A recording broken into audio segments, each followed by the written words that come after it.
Ayez les sous votre site internet, les 3W Congo Millennium. Vous qui aimez les actualités, vous qui aimez Kinshasa, vous aimez la RDC, notre beau et cher pays. Vous voulez être au bain, dans le bain, et vivre tout ce qui se passe à Kinshasa en temps réel, et ne pas être en retard. Congo Millennium a mis à votre disposition pas mal des émissions politiques, culturelles, musicales et pourquoi pas des émissions sportives avec sa grande équipe Congo Millennium, une église au milieu du village. Merci chers internautes de Congo Millennium, vous nous suivez sur le www.congomillennium.com. Oui, il s'agit de votre émission qui est une réalité et comme nous vous le disons toujours, c'est la seule et unique qui vous donne toutes les vraies réalités de Kinshasa. Aujourd'hui, qu'une réalité vous apporte encore une réalité, mais il s'agit bien d'une question. Pourquoi cette question? C'est juste parce que nous avons fait un petit constat. Le constat est qu'à Kinshasa, l'éducation sexuelle n'existe plus. Il est devenu difficile à Kinshasa de voir les familles, les parents qui échangent avec leurs enfants sur la problématique sexuelle. Pour certaines familles, c'est un tabou. Parler de la sexualité avec leurs filles, leurs fils, c'est un tabou. Et pourtant, la sexualité fait partie plutôt de vécu quotidienne. Si vous n'en parlez pas à vos enfants, dites-vous, d'autres personnes en parleront à votre place et ça sera le début du Toyiboyi. Oui, nous nous sommes posé une question aujourd'hui. La question est celle de savoir quand est-ce qu'une fille et un garçon peuvent connaître les rapports sexuels une fois balingani. Moi, c'est la mobile ou balingani sika. Une jeune fille, un jeune garçon, ceux qui balingani sika, ils ont senga basala ngonga boni, basala ntangu boni, pour bailler bananzoto, pour passer dans un rapport sexuel. La question semble être bête et pourtant elle est pertinente. C'est parce que nous vivons à Kinshasa, le phénomène buka lelo lamba lelo, batu balingani lelo, bakutani lelo, basilisina nuit dénonce lelo. Est-ce ça c'est une valeur ou une antivaleur? Suivant le point de vue de la population, suivant l'image que nous propose Teddy Moussoumbi, M. Zalo, et nous allons revenir après pour la suite. Bonjour madame. Bonjour papa. Moi si na mobali soki balingani sika, quand est-ce que bakoki koyeba na nzoto? Pona ngai, moi si na mobali so balingani sika. Donc faut babatela nzoto na bango, si soki babalani ebongo basangana. Poso basangani nzoto ka bongo. Donc au moins quand monsieur mobali on peut abali était monsieur baza mobali vina était monsieur baza mobali na était bakabwani donc ezapena dignité moi sina sona babali ote bo ndo sangana nzoto na mobali donc faut kanga mutema babanga ka eko mo mariage akutio malamu tendenga kanisa kite moni tembonga libali ekoma ya kufutisa akuto ndenga kanisa kite na ndene yo bali moi so sepe na moi siwana tango sepe na eboye tina kati pesa ka malamu conseil no pesa na ndokasi ko préférer ka lelo to conseil na pesa bango so balingani bakanga mutema tiba balana ebo basangana nzoto. Bonjour Ndeko. Bonjour papa. Moto neza koluka koyeba mwasi na mobali soki balingani sika quand est-ce que bakoki koyeba na nzoto? Mwasi na mobali so balingani sika. Et ça dépend de l'humour. Tu as si tu as une semaine, donc ça c'est normal. Tu vois, pour Babi, moi si moi si mon beauté, on a eu état d'amène, on a eu une autre donc moi si faut les caractères étape pignon, seulement une semaine. Est-ce que koyeba après une semaine kaka ya kolingana ezamba uke? Ezamba on ça dépend de l'humour. So bolingo ne zo kumbama. Bo so bolingo on likolo. Bolingo maintenant likolo sing to yeba na to yeba na. Bongo bato baloba kasi yo soko lininga fokanga mutema tito ko bala na koloba na bango ni. Wana ko mbaje wana c'est église na bango batinda bango bongo. Tito ko bala na bo so yo o baby sino makam na nzela bebe to bala to le bambo na pamba. Moto fo le bambo na photo yeba la nzoto. Bonjour Ndeko. Bonjour. Moto neza koluka koyeba mwasi na mobali soki balingani sika quand est-ce que bakoki koluka koyeba na nzoto? Pona nga no loba boye soki mwasi na mobali balingani sika pona bayeba na nzoto soki mwasi wana azaneti mwasi o azaneti bula azaneti chel mutune sala ka bien te akonzima na voir même na le même jour oyo mobali azwi amona nzoto na ye bakata bale mais oyo aza mwana kayebi ke mutu na ye salaka aza na ba parents lobi kuna koza na avenir akolinga elekata mwa ba séjour pona atala pe mobali yango bon pope bon wana ba mwa wana ekokoye bana te na kati pona infection bolingo na bango ozeli quelques mois après moi ça 5 ba mesha ki na mbongo usuka basi bon non mona ndeka mwa sa za zoba conseil opesa na bato bazolinga lelo kaka tukutani lelo tusilani lelo wana eza mabe mingi eza maladi eza mabe mingi pona nini omona mwasi wana akufelaka mobali mususu basokolaka ete yo kaka le même jour wana yo kamati okutani na ye est-ce que malédiction wana ekozwa yo te ekozwa yo mbote mama mbote papa yebisa biso nanu mwasi na mobali soki balingani sika quand est-ce que bakoki koluka koyeba na nzoto bon pona nga si boza ba chrétien bible lobi jamais mwasi oyo bolingani na mobali ka le temps bozolingana bokosangana nzoto na mitiana te tant que boza ba chrétien bokozela mokana nzambe te ekokisama so bolingana ndenge solo bokoluka non bosala oyo bible eloba se bokokisi mokolo yango nde bomonele na bato so ozaki mobali olingaka mwasi na yo okopatiente ti ke nzambe akopesa mbongo bozwi mbongo bobalani bokoma esika moko nde bomoneli banzoto mpona yo soki mwasi na mobali nanu babalani te bakokoyebana nzoto te oui bakokoyebana te conseil nini kopesa na bandeko basi oyo balingaka lelo kata bale to bandeko mibali eza mabe conseil na kopesa bandeko basi mbongo eza na suka te mpo biso lelo basi tokóma kaka lokoso ya mbongo eloko ekobima kaka fona somba ngo fona zala nango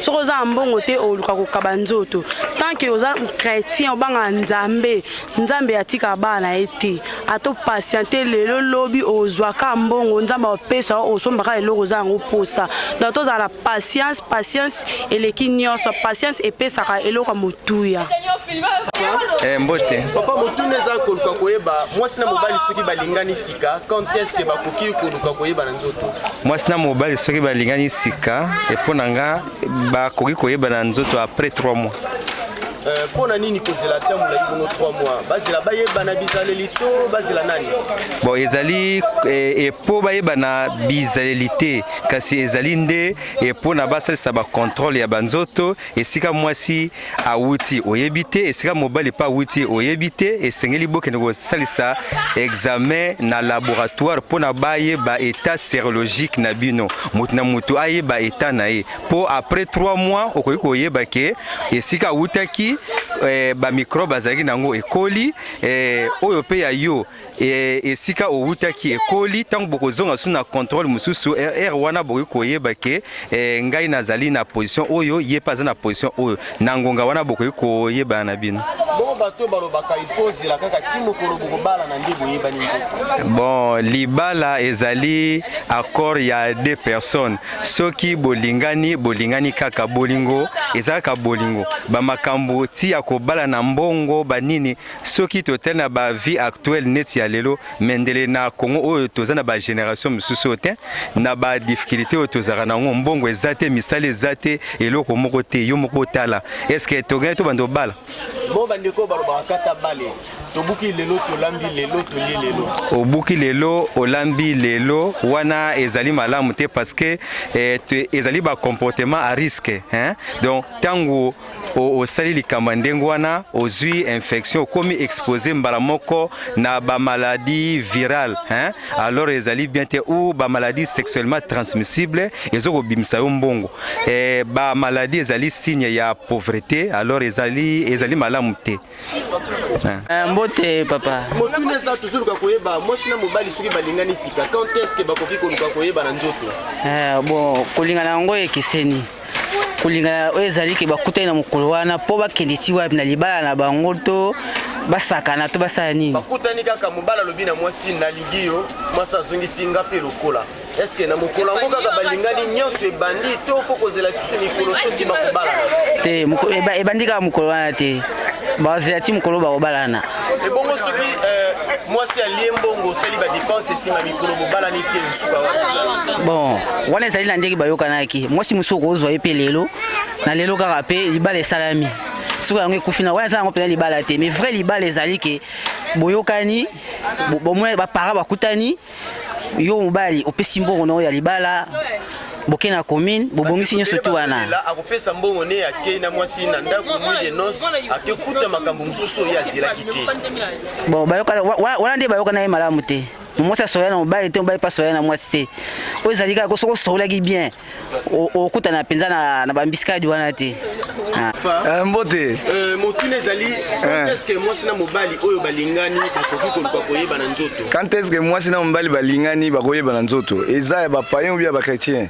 Eza tozokipe te nyonso ata bamusulman. Bon soki eza mpona bachrétien en tout cas koyeba mwasi il faut aussi sa nyonso soki toke na bible tomona Isaac ntango atinda nani Abraham atinda babalele mwana na Isaac bakendeki koluka mwasi na mboka na ye chrétienne donc va dans ma patrie alors ntango bakomaki kuna balobi ke apesaki dot bazwi mwasi wana na ye kokonnaître mwasi wana donc il faut kopesa dot pour connaître mwasi ndeko balobi basircuit ezosalima trop na banuit de noces obalaki mwasi oyebaki ye na église mwasi malamu bokomi na ndako odécouvrir makambo ya sika na nzoto na ye oyo oyebaki te mpasi mpona kofutisa mbongo ya libala. Mais dès le départ il faut koyeba. Est-ce que dès le départ il faut koyeba que moi son aza vierge ou bien aza vierge te? Mosusu aza vierge te mais nzoto si ebeba na bimelamela. Soki aza vierge te mobali soki ayebi akolinga mwasi na etao ya kuti ye. Conseil nini okopesela bandeko basi to mibali oyo bango balingi buka lelo lamba lelo?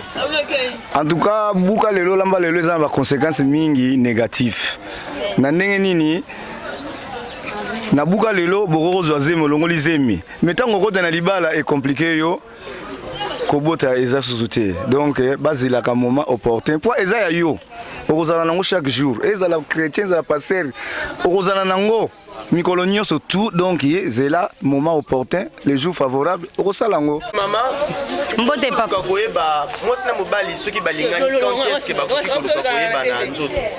papa mpo na ngai aza mobali na ngai so alingi nga mbala moko na umela nini mbala moko na umelelo te po aza mobali na ngai surtout so aza na mbongo na obuka na te mbala moko na ke na ngai.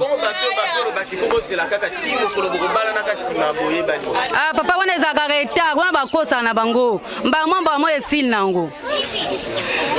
Bonjour. Motuna na biso eza koluka koyeba quand est-ce que mwasi na mobali bakoki koluka koyeba na nzoto soki balingani? Bon mwasi na mobali bakoluka koyeba nzoto soki eke mobali akutani na baparent ya mwasi eke abali mwasi mais lelo ekomaki mwasi bakokutanga lelo na mobali babimi na mobali wana eza bongo te bamonani nano na kifiançai te bayebani bizali bien te aoyeba te ke moninga wana naye aza na maladi to nani aza malamu bayebani te mais amipesi kaka nzoto bongo eza mabe mais normalement mwasi akoyeba nzoto mobali akoyeba nzoto ya mwasi na ye soki abali mwasi na ye. Bandeko mbali balobi bilenge basi ekomi akobala yo akandi motema me bokeni mokolo nuit de noces akokuta makambo mosusu ba réalité mosusu na nzoto no azoyeba ta ko expliquer te akomo regretter soki neti nini réalité neti nini mosusu yo si ofungwa makala te espace mokeza kasi yango na uti koloba te ka bandeko ya mibala ngo wana bango baza pressé bazobebisa pe ba fille ebele bango nde bandeko ya mibali wana baza kimia te bazoboya eke kozela ke temps oyo ekokisami mpona bango bazwa mwasi wana bakutana na mwasi wana temps wana. Conseil na opesa na bandeko basi pe mibali oyo bango bapreféraka buka lelo lamba lelo? Conseil na opesa bango ke bazala kimia o alimu to alingi mwasi na ye azalaka toujours ayebi ke eloko nga nalingaka yango mingi akobomba yango mpa kobatela yango ntina suka o alingi yango te nde abebisaka yango na susi ya kobomba mwasi na opo ebike oyo ngai na obatela ye. Bonjour papa. Motuna na biso eza toujours ka koyeba mwasi na mobali soki balingani sika quand est-ce que bako koyeba na nzoto est-ce que lelo kaka to esengeli kozela bamvula to libala? Faut kozela libala parce que même Bible le biango mwasi na mobali osangana soki babalani parce que babalani te eza pena péché eza ekobo makasi même ngana opesa exemple mwasi na ngai ngana ngada chikapa na luka mbongo na façon nyonso nazwa mwasi me mwasi na bala ka do apote ba nzoto sa inane tina yoko kusamba kamuna ngali bala nene kozwa mwasi misusu balobi okolinga bongo ko patienter même ko la nuit de noces okuta mwasi na kati na kitiatia na bango azali susu na bongo mwasi te pe moyo kofutisa mbongo libala ezate yango moni foko ba lu dalobi il faut koyeba kaka va oyebela Sinon, t'es mawa. T'es bon, il faut avoir la patience. Parce que si je passe à tout le Simbongo, la Katikuna et Simanu de nos sokuti et l'Okoté. Ah, l'Okoté, on est à bon côté. Bonjour papa. Question la bicho zali ko koyeba quand est-ce que moi sina mobali ba osko balingani ba koki koyeba na nzoto.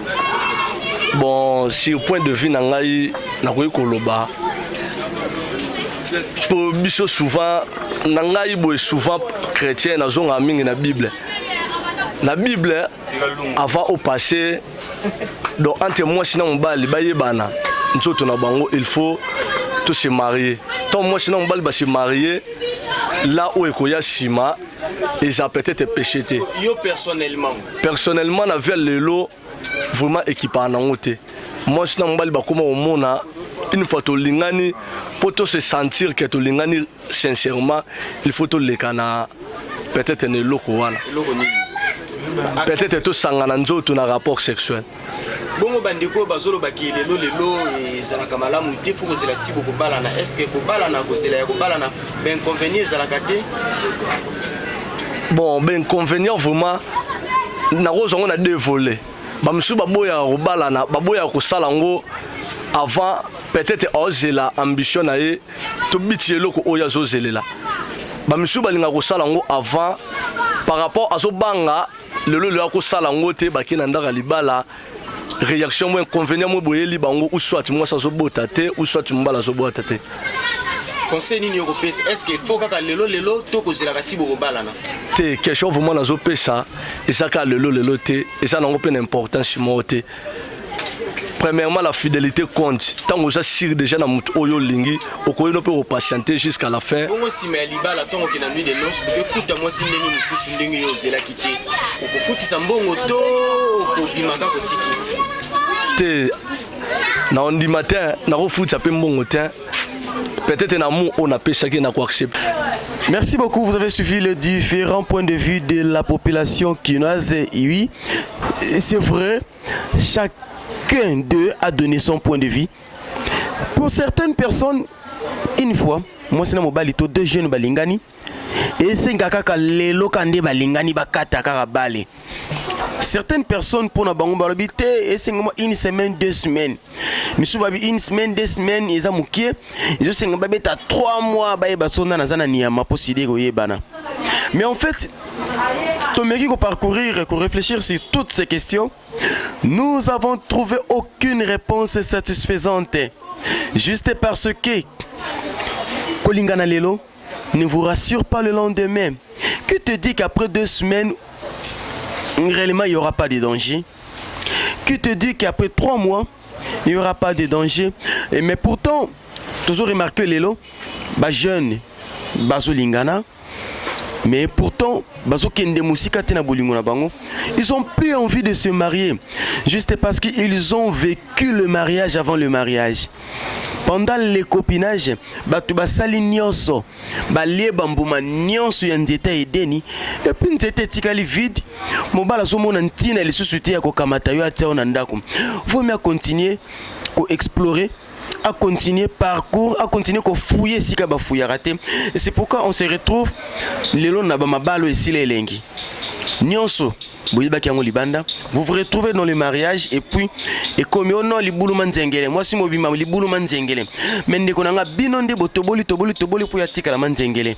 C'est pourquoi nous conseillons aux jeunes filles comme garçons ne pas vous livrer au rapport sexuel, aux relations sexuelles avant le mariage. Sinon mingi mingi c'est vous les filles ndi bozalaka ba perdante binonde busukaka na kolela 7 8 9 10 15 baleka qui avant babali yote 16e aye na idée ya kobala puis azokota kuna zoe baté na zana kala muto na zana maya ntanga po manjili na parlons même pas mozindo makasi. Merci à vous qui nous avez suivis. C'était votre humble serviteur Belo Belcam na émission na bino qui une réalité na site na bino Congo Millennium et surtout na caméraman na bino Teddy Musumbi Messi Zalo. Restez branchés, c'est sans souci sans déception. Bye. Ayez les sous votre site internet, les 3W Congo Millennium. Vous qui aimez les actualités, vous qui aimez Kinshasa, vous aimez la RDC, notre beau et cher pays. Vous voulez être au bain, dans le bain, et vivre tout ce qui se passe Kinshasa en temps réel et ne pas être en retard, Congo Millennium a mis à votre disposition pas mal des émissions politiques, culturelles, musicales et pourquoi pas des émissions sportives avec sa grande équipe Congo Millennium, une église au milieu du village.